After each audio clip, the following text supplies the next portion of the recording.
예, 주님 은혜 안에서 평안하십니까? 가끔씩 꿈에서라도 뵙고 싶었던 분들을 이렇게 눈으로 직접 뵈니까 가슴이 떨립니다.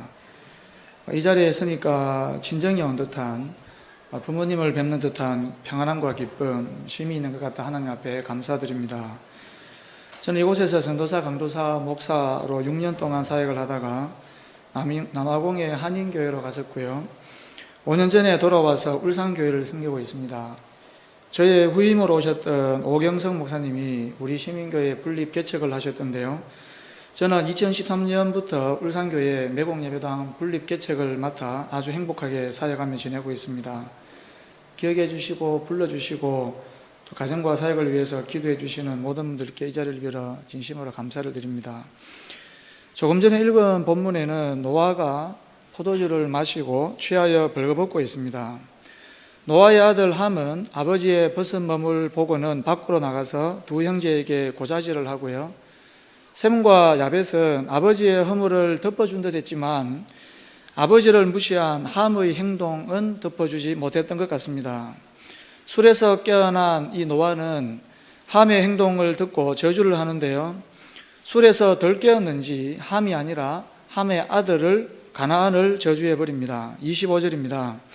이에 이르되 가나안은 저주를 받아 그의 형제의 종들의 종이 되기를 원하노라 하고, 가정의 가장으로서 자신의 행동에 대해 부끄러워하지는 못할 망정 어찌 아들의 아들, 자신의 손자를 이처럼 저주할 수 있을까요? 노아의 술주정과 같은 이 고백은 거품처럼 사라지는 것이 아니라 역사 속에서 그대로 이루어져서 가나안은 구약성경 여호수아에서 실제로 심판을 받습니다. 26절입니다. 또 이르되 셈의 하나님 여호와를 찬송하리로다. 가나안은 셈의 종이 되고 하나님이 야벳을 창대하게 하사 셈의 장막에 거하게 하시고 가나안은 그의 종이 되게 하시기를 원하노라.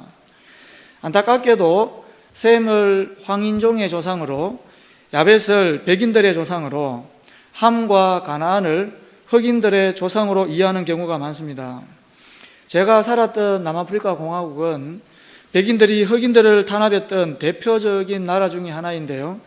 백인들이 흑인들을 무시하며 억압할 때의 근거 중에 하나가 바로 오늘 본문이었다고 하니까 참 답답한 노릇입니다. 남아공에서 운전을 하다가 길 가는 행인을 치었다고 하면요, 거의 대부분의 운전자들에게는 책임이 없습니다. 백인들이 통치할 때에 백인들만이 운전을 했고요, 길에 걸어다니던 사람들은 거의 흑인들이었거든요. 백인들이처럼 흑인들을 함부로 대할 때에 봐라, 성경에 나타난 하나님의 뜻은 가나안이 종으로 살아가는 거야. 그러니까 흑인들은 고생해도 괜찮아 라면서 오늘 본문의 말씀을 아전인수격으로 해석을 하고 말았습니다. 그렇다면 우리는 오늘 본문을 어떻게 해석해야 할까요? 노아는 포도주를 마셔도 적당히 마시지, 아니면 좀 조용하게 마시지, 하필이면 왜 벌거벗은 채로 험한 꼴을 보여주고 있는 것일까요? 오늘 본문 전체의 내용을 다 설명드리기는 쉽지 않고요, 오늘은 노아가 포도주에 취하여 벌거벗고 있는 모습을 어떻게 이해할 것인가에 대하여 초점을 맞추고자 합니다. 창세기 6장 8절에서 노아는 하나님께 은혜를 입습니다. 노아는 하나님의 은혜 가운데 하나님의 명령에 기꺼이 순종하여 전에 없던 아주 커다란 방주를 만듭니다. 홍수가 끝나기까지 적어도 100년 이상의 오랜 세월이 흐릅니다. 노아는 그 긴 시간 동안 하나님께서 명령하신 과업을 무사하게 성실하게 감당합니다. 9장에서 하나님은 노아에게 생육하고 번성하여 땅에 충만하라 하시고요, 노아와 무지개 언약을 맺으십니다. 노아가 얼마나 기쁘고 가슴이 뿌듯했겠습니까? 주어진 미션 완수에 대한 안도감과 감사함이 넘쳤을 것입니다. 그러나 노아가 방주에서 내려와서 보니 노아의 친구들과 이웃들, 노아의 친인척들 모두 사라지고 없습니다. 아니, 지금까지는 방주에 매달려 허겁지겁 달려왔는데요, 앞으로는 어떻게 살아야 하나라는 걱정이 몰려옵니다. 집중했던 모든 일들을 성공적으로 이룬 후에 찾아오는 뭔가 모를 어떤 허전함들이 노아를 짓누르기 시작합니다. 노아는요, 이런 것들을 극복해 보고자 포도주를 의지했을 수 있습니다. 저는 두산 팬인데요, 요즘 두산이 아주 잘 나가고 있습니다. 작년에 3위로 마쳤던 두산은 한국 시리즈에 올라 투혼을 발휘하여 결국 챔피언의 자리에 올랐습니다. 고생한 선수들의 입장에서는 우승한 그날 밤 얼마나 짜릿하고 좋았겠습니까? 우승 이후에 선수들의 몇몇 인터뷰 기사를 보았는데요, 땀을 흘려 쟁취한 우승의 감격은 정말 잠깐이었고 그 이후에 찾아오는 공허함을 달래기가 쉽지 않았다고 했습니다. 우승만 하면 모든 것을 가질 줄 알았는데 정상은 언제나 외롭고요, 또 그 자리를 빼앗기지 않으려고 또다시 아둥바둥거려야 하는 것을 생각하면 참 두렵다라고 했습니다. 9장 28절 29절 우리 다 함께 한번 읽어보겠습니다. 시작.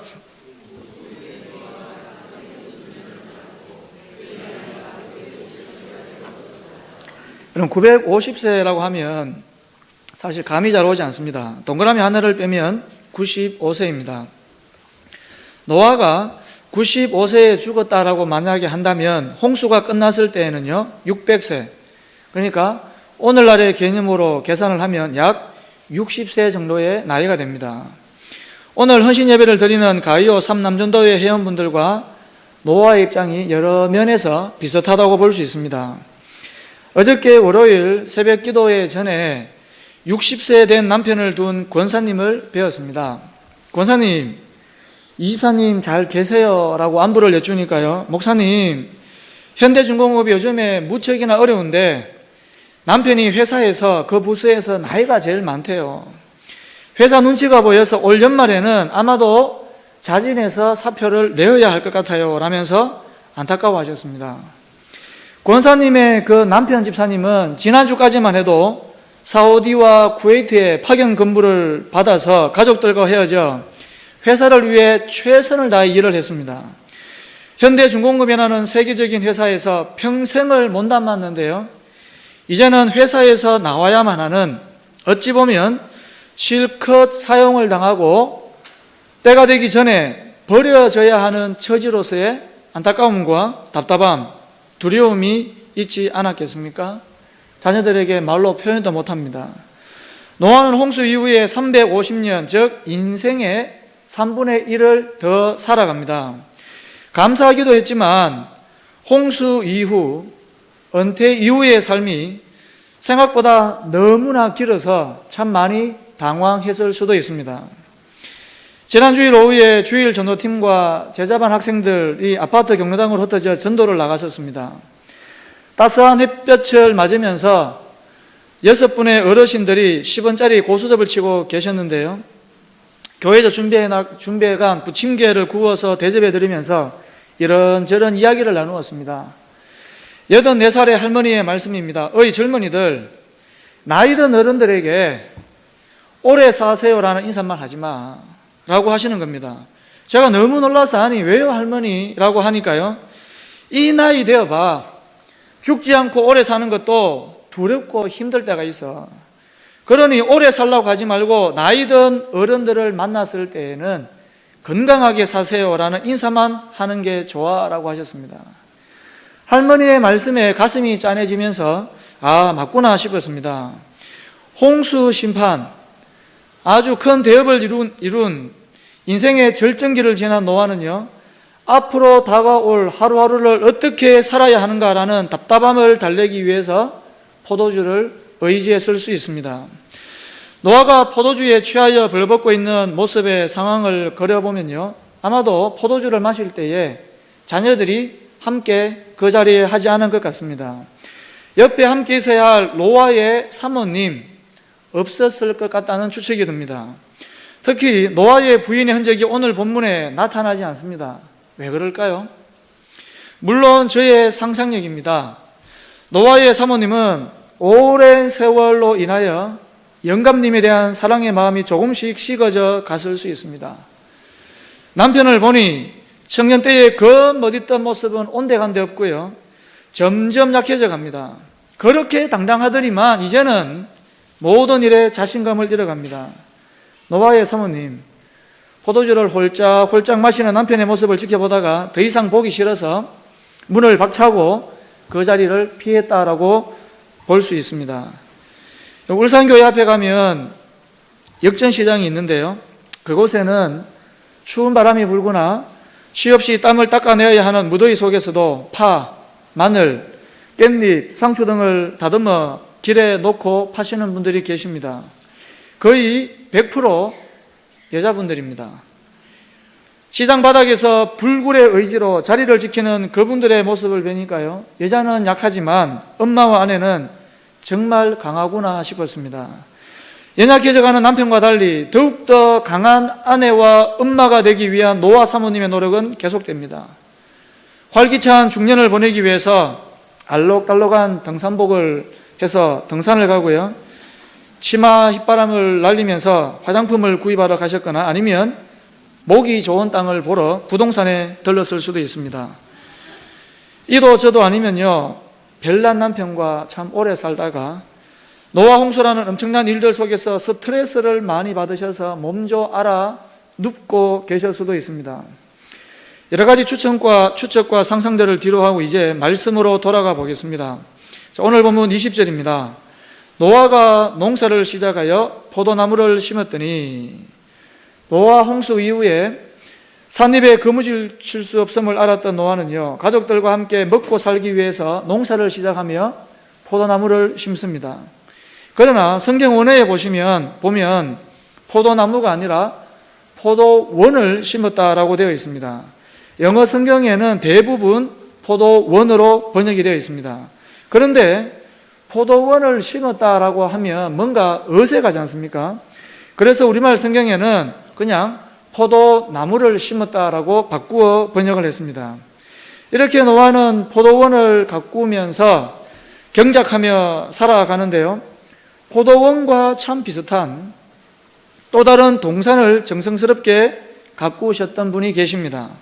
다름 아닌 우리 하나님이십니다. 창세기 2장 8절 말씀 다 함께 한번 봉독해 보겠습니다. 시작. 여호와 하나님이 동방의 에덴에 동산을 창설하시고 그 지으신 사람을 거기 두시니라. 보시는 대로 포도원과 참 비슷한 이미지인 에덴 동산이 나옵니다. 하나님이 동방의 에덴에 동산을 창설하시고라고 되어 있는데요, 죄송하지만 여기에 나오는 창설하시고라는 히브리어 단어가 나타인데요, 뜻은 심는다입니다. 나타라는 단어에 대해서 창세기 9장에서는 정확하게 심었다라고 번역을 한데 반하여 창세기 2장에서는 동산을 심었다라고 하면 뭔가 참 어색하거든요. 그래서 여기에서는 동산을 창설하시고라고 바꾸어 번역을 하고 말았습니다.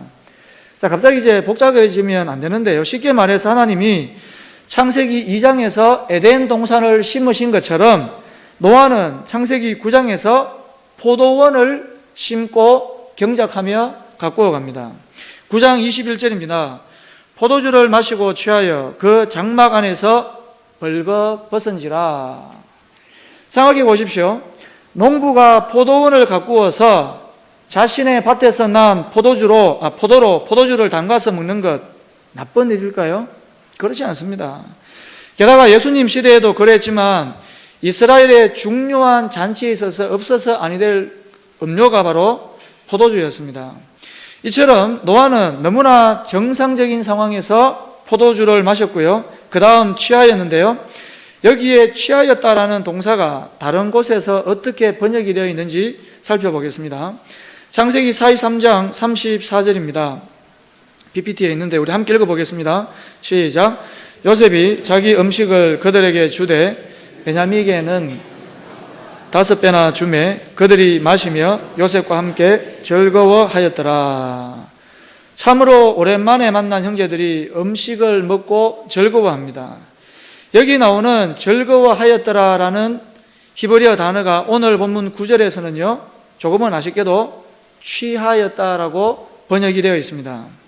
성경의 원어의 의미를 살려서 9장 21절을 다시 읽으면요, 노아가 포도주를 마시고는 너무나 즐거워하면서 기쁨을 누리고 있다라고 이해하시면 됩니다. 이뿐이 아닙니다. 포도주를 마시며 즐거워하는 노아는요, 지금 장막 안에서 벌거벗고 있는데요. 우리말 성경에 번역이 되지 않은 단어가 있습니다. 그것은 그의라는 단어입니다. 이 표현을 다시 살려서 번역을 하면 노아는 다른 것도 아니고요, 그의 장막 안에서 벌거벗고 있습니다. 저의 경우에는 잠을 잘 때에 죄송하지만 속옷을 입고 잡니다. 그런데 속옷을 입으면 답답하다라고 하면서 아예 속옷을 입지 않고 자는 분들이 있다고 들었습니다. 옷을 입고 자든 벗고 자든 그것은요, 자신의 장막 안이라면 하등에 문제가 되지 않습니다. 그러므로 노아가 지금 자신의 밭에서 난 포도주를 마시고 즐거워하면서 마당도 아니고 거실도 아니고 자신의 장막에서 벌거벗고 있다는 것은요, 지극히 정상적인 행위입니다. 그렇다면 도대체 오늘 본문의 벌거벗은 노아가 뜻하는 것이 무엇일까요?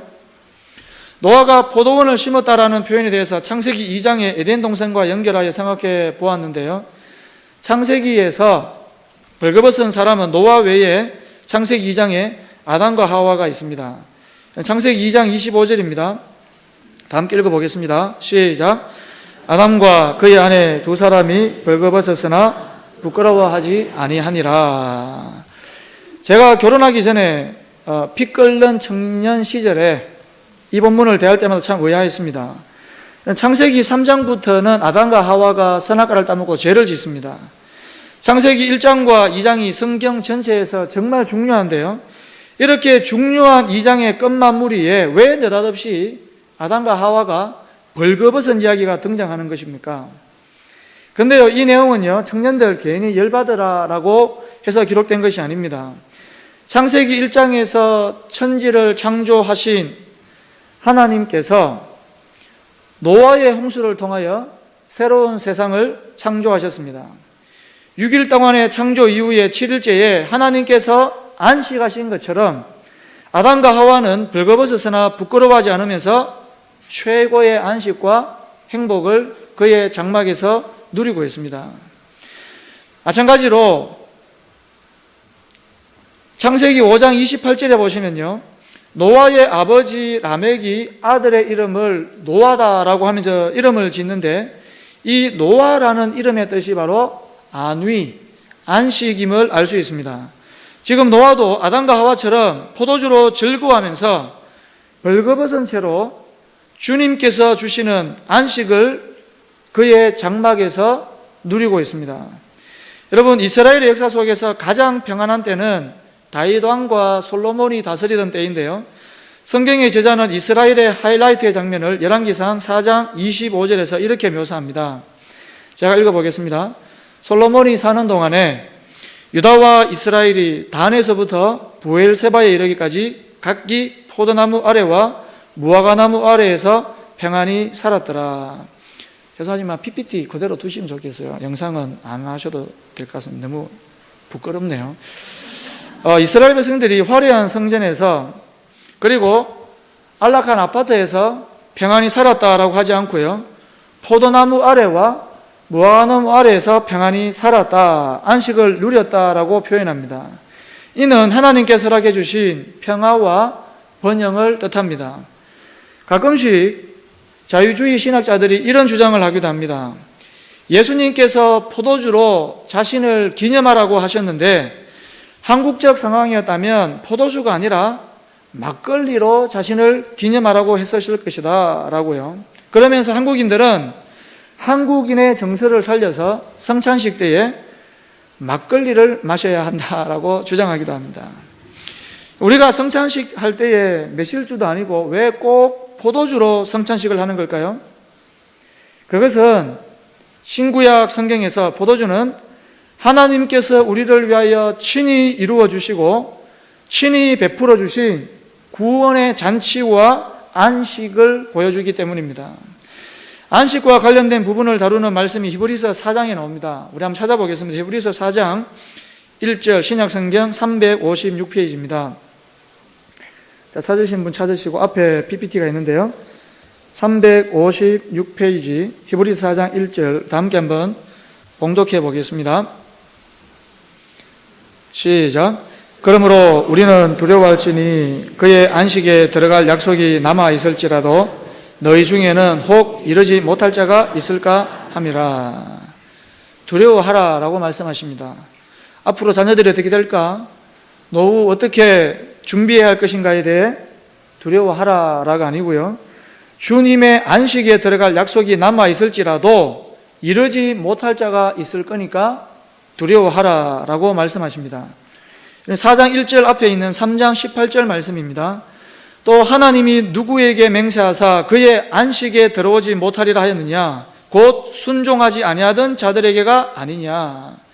지금 여기에도 안식이 나오고 순종이 나옵니다. 누가 안식에 들어갈 수 있습니까? 누가 아담과 하와가 누렸던 안식, 노아가 누렸던 안식, 예수님께서 죽으시고 부활하심으로 친히 이루신 그 안식에 누가 들어갈 수 있습니까?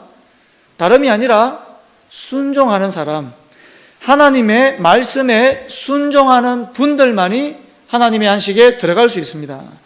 4장의 말씀을 다 살필 수 없고요, 4장 11절 말씀, 히브리서 4장 11절 말씀 다 함께 봉독합니다. 시작. 그러므로 우리가 저 안식에 들어가기를 힘쓸지니 이는 누구든지 저 순종하지 아니하는 본에 빠지지 않게 하려 함이라.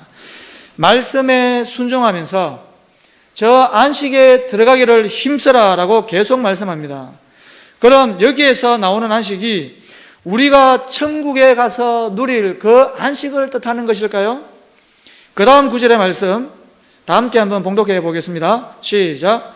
하나님의 말씀은 살아있고 활력이 있어 좌우의 날선 어떤 검보다도 예리하여 혼과 영과 관절과 골수를 찔러 쪼개기까지 하며 또 마음의 생각과 뜻을 판단하나니.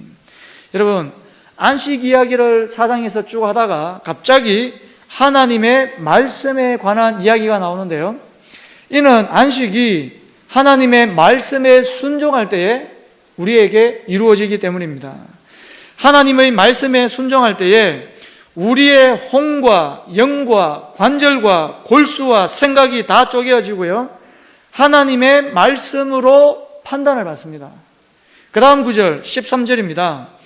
지으신 것이 하나도 그 앞에 나타나지 않음이 없고 우리의 결산을 받으실 이의 눈앞에 만물이 벌거벗은 것 같이 드러나느니라.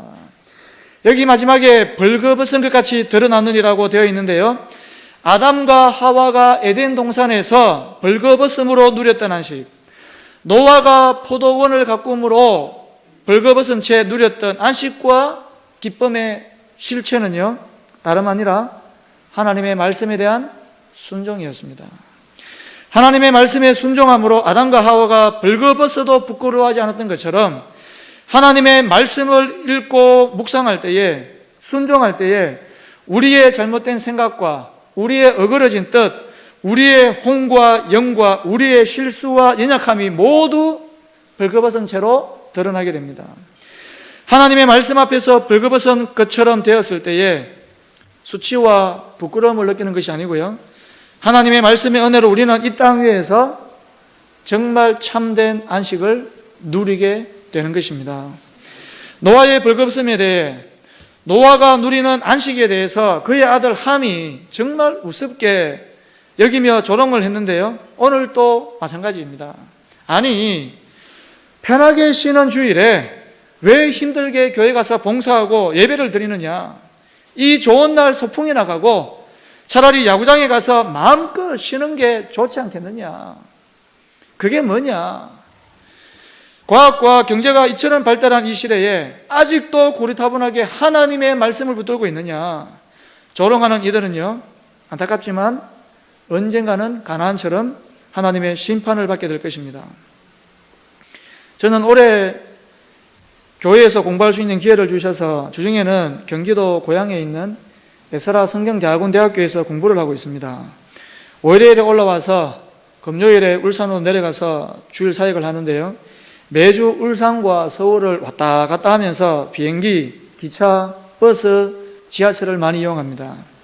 그런데 정말 놀랍게도요, 60대, 70대 이르는 어르신분들도요, 거의 대부분 눈과 귀, 마음이 스마트폰에 이미 빼앗겨 있음을 발견하게 됩니다. 복 있는 사람은 주야로 여호와의 말씀을 묵상하는 자다라고 하셨는데, 어떻게 주야로 말씀을 묵상하는 것이 가능한가 싶었는데 스마트폰 들고 있는 것 보니까 가능했겠다 싶습니다. 시대에 뒤지지 않으려고 스마트폰을 배우고 사용법에 어느덧 익숙해져 가는데요, 하루 2시간 사용해도 시간 가는 줄 모르고 즐거운데 성경을 펴서 읽으려면 10분도 집중하기가 힘드신 상황이 아니십니까? 잠자리에 드실 때에 부부가 등을 돌린 채 각각 스마트폰을 만지작거립니다. 그리고는 카톡을 합니다. 여보 잘 자. 그래 당신도 잘 자. 문자를 주고받고 잠자리에 들고 계시지는 않으시지요? 주무시기 전에 일어나시자마자 우리의 손과 마음이 가는 곳이 성경책입니까? 아니면 신문이요? 스마트폰입니까? 오늘 하루 열심히 일했으니 이제는 스마트폰으로 마음껏 즐기며 쉬자. 안식의 근원을 엉뚱한 곳에 찾고 계시지 않으십니까? 남편과 아내와 서로 눈을 마주치며 대화하는 시간보다 스마트폰을 이용하는 시간이 더 많다고 한다면요, 아담과 하와가 벌거벗어서나 부끄러워하지 아니하면서 안식을 누렸던 그 말씀의 성취를 우리는 이 땅 위에서 누릴 수 없게 될 것입니다. 누가복음 18장 9절로 가서 설교를 마무리하겠습니다. 누가복음 18장 9절입니다. 앞에 있는데 다 함께 읽어보겠습니다. 시작. 또 자기를 의롭다고 믿고 다른 사람을 멸시하는 자들에게 이 비유로 말씀하시되, 두 사람이 기도하러 성전에 올라가니 하나는 바리새인이요 하나는 세리라. 바리새인은 서서 따로 기도하여 이르되, 하나님이여, 나는 다른 사람들 곧 토색, 불의, 간음을 하는 자들과 같지 아니하고 이 세리와도 같지 아니함을 감사하나이다. 나는 일회에 2번씩 금식하고 또 소득의 11조를 드리나이다 하고, 하나님의 말씀을 잘 알고 하나님의 말씀을 잘 읽었던 바리새인들, 성전에 서서 나는 그 누구보다도 지금 이 성전에서 안식을 누리고 있다. 나는 주의를 지킨다. 나는 금식 기도도 꼬박꼬박하고 11조도 철저하게 드리고 있다. 이 정도면 충분하게 하나님을 잘 섬기고 있는 것이 아닌가 자부하고 있습니다. 이에 반하여 세리는 어떠합니까? 13절입니다. 세리는 멀리 서서 감히 눈을 들어 하늘을 쳐다보지도 못하고 다만 가슴을 치며 이르되, 하나님이여 불쌍히 여기소서, 나는 죄인이로소이다 하였느니라.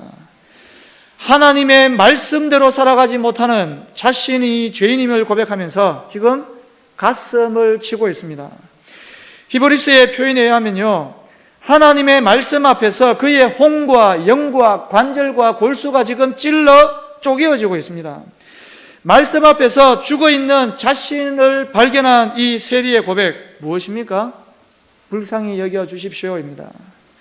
하나님의 말씀 앞에 벌거벗은 몸으로 드러나는 것, 이러한 삶으로 세리는요, 정죄를 받는 것이 아니라 의롭다 함을 받습니다. 이렇게 바리새인들이 아니라 세리가 하나님께서 주시는 안식의 복을 누리고 있습니다. 제가 시민교회에 있다가 남아공의 한인교회에 갔었는데요, 몇 년 동안이나 눈을 감으면 기도하면 시민교회 성도님들 얼굴과 사랑이 떠올라서 진짜로 무척이나 힘들었었습니다. 각자의 자리에서 아름답게 교회를 섬기던 성도님들, 지금 이렇게 변함없이 섬기고 계셔서 너무 감사합니다. 나는 지금까지 에덴 동산 떠나지 않고 시민교회 지키며 여기까지 왔다. 나는 지금까지 성실하게 방주를 짓는 임무 잘 완성했다. 나는 기도도 드리고 11조도 철저하게 드린다라고 하실 수 있는 분들 이 자리에 계셔서 정말로 하나님 앞에 감사를 드립니다. 10년이면 강산이 변한다고 하는데요, 10년 전이나 지금이나 하나도 변함없는 가이오 전도회 회원들의 눈물 어린 헌신과 수고로 가정과 교회, 나라가 그래도 이만큼 든든하게 세워져 온 것 아닙니까? 그러나 여기에서 멈추지 마시고 한 걸음 더 나아가십시오. 매주 선포되는 하나님의 말씀 앞에 우리의 혼과 영과 마음이 찔러 쪼개어지는 역사를 누리십시오. 그동안 많이 읽어서 잘한다, 이제는 너무나 익숙하다, 성경을 가볍게 대하지 마십시오. 성경을 펼쳐서 보실 때에 늘 설레이는 마음과 기대하는 마음들이 새롭게 회복되도록 기도하십시오. 제가 오늘 아차산 여기 내리니까 아차산이라는 글귀만 봐도 얼마나 마음이 설레이든지요. 매일의 삶의 걸음 속에서 하나님의 말씀 앞에 가슴을 치면서 내가 어떻게 해야 하나님의 말씀 앞에 더 순종하며 살 것인가, 성령님께 도우심을 구하며 안식의 은혜를 사모하십시오. 제가 시민교회 여기 오고 나니까 강도사 시절에 4일씩 이틀씩 아침 8시부터 저녁 7시까지 구약 통독, 신약 통독했던 것이 기억이 났습니다. 그때 함께 웃으며 함께 울며 하나님의 말씀 안에 참 기뻐하며 너무나 감사했는데요, 이제는 목사가 되어서 10년 가까이 세월이 흘렀는데 이상하게 하나님의 말씀으로부터 점점 더 멀어져 가고 있는 제 자신을 발견합니다. 교회 사역은 잘 되고요, 겉보기 아무런 이상은 없는 것 같은데 하나님의 말씀 앞에 저의 자신이 끼어지지 않는 괴로움이 있어서 올해부터 예설아 성경대학원에서 공부를 하는데 정말 쉽지 않은 것 같습니다. 다른 무엇이 아니라 하나님의 말씀 한 절 붙들고 그 말씀대로 살아가기 위한 삶의 흔적들을 자녀들에게 가장 귀한 유산으로 남겨주십시오.